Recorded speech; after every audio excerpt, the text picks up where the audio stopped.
What was it like to date all those frogs? You had a wide strike zone during that time. What did you learn about yourself?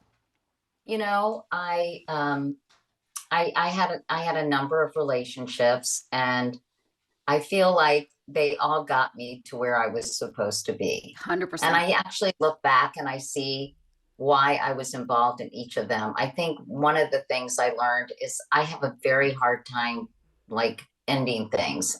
And I wish I had done that sooner. Having said that, I feel like if I had, who knows, I wouldn't have met John. I feel like I always feel like Carrie Bradshaw with when I call him John. Mr. um, Big, baby. yeah, and so I I did learn that I need somebody who's really emotionally healthy.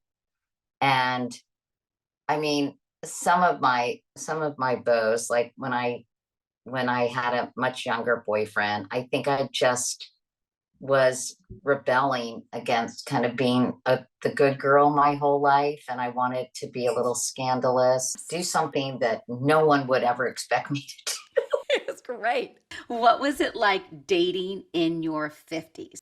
I think it's really important to get out there and have a good attitude about it. You have to just really get out there, never have dinner because then you're stuck. If you just be always meet for a glass of wine or a cup of coffee, so you have limited time. And if you really like that person, I still think you should just have a glass of wine or a drink and let them, make an effort. I'm sort of a proponent of a slow burn a little bit and really getting to know someone. But and I almost treated finding a partner like getting a job. I think what's frustrating for a lot of women in their 50s is men who want to date women 20 years younger than they are, Wah, 30 wah. years younger than they Yep. are.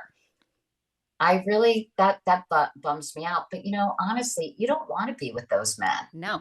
You want to be with someone who's got a lot of substance, and you don't want to be with players, right? You want to be with really solid, great people. I mean, listen, when I met John, he had a 27-year-old girlfriend, gross, right? And he Ugh. was he was probably, gosh, he was maybe 48. Ew. And We'll give him anyway, a hall pass. I didn't know you yet. but I was like, wow, this guy is not is will stop dating a 27-year-old to basically date to well, I guess a 55-year-old at the time. And we got married when I was 57, and I'm 6 years older than he is. And Katie, did you always want to be a mom?